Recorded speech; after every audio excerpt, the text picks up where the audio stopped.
ले सुकरत कर ले राम सिमर ले सुकरत कर ले आगे आडो आवे लो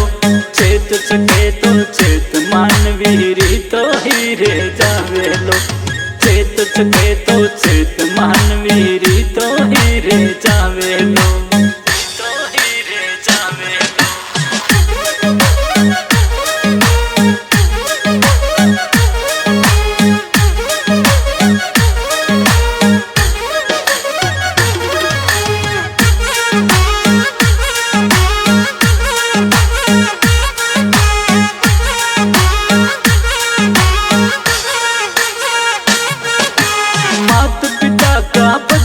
पूजो मात पिता का पगलिया पूजो जिसने तुमको जन्म दिया सरवण जैसा लाल बनर भाई जिसका मेरे नाम हुआ सरवण जैसा लाल बनर भाई जिसका मेरे नाम हुआ भाई जिसका मेरे नाम हुआ।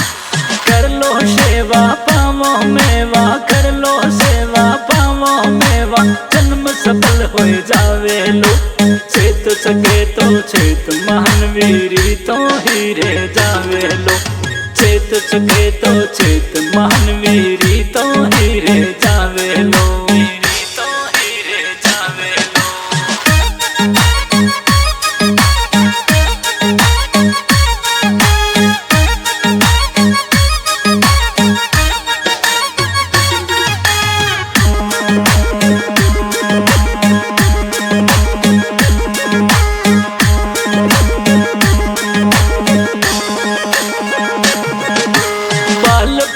हंस खेल घमायो बालपनो हंस खेल घमायो जौबन ऐसे आराम करे बुढ़ापे में हुयो रोग लो खींच खींच ने पाव दरे बुढ़ापे में हुयो रोग लो खींच खींच ने पाव दरे लो खींच खींच ने पाव दरे। घर की नारी बोले खारी घर की नारी बोले खारी कदी भूख लो मारे लो चेत सके तो चेत महानवीरी तो हीरे जावे लो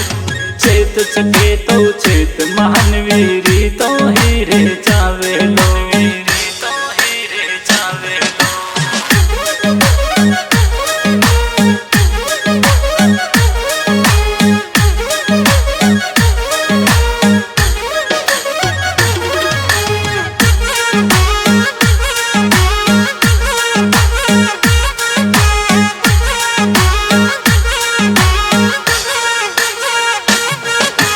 स्वार्थ की है दुनियादारी स्वार्थ की है दुनियादारी स्वार्थ का सब नाता जी अंत समय में जावे अकेलो हंस अकेला जाता जी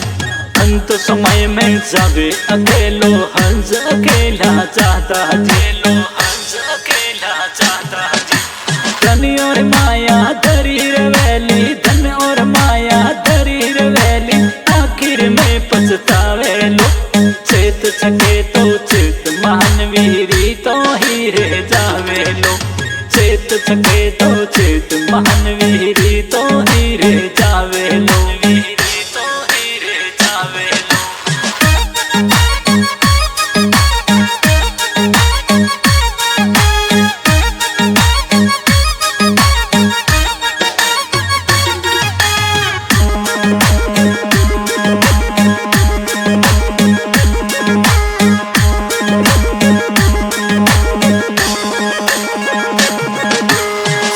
समागम कर लो प्यारे संत समागम कर लो प्यारे सत्संग का फल मीठा जी खाया सोनर अमर हो गया पापी रह गया रीता जी खाया सोनर अमर हो गया पापी रह गया रीता जी हो गया पापी रह गया रीता जी। दास भगत के मिनक जमारो दास भगत के मिनक जमारो बार बार नहीं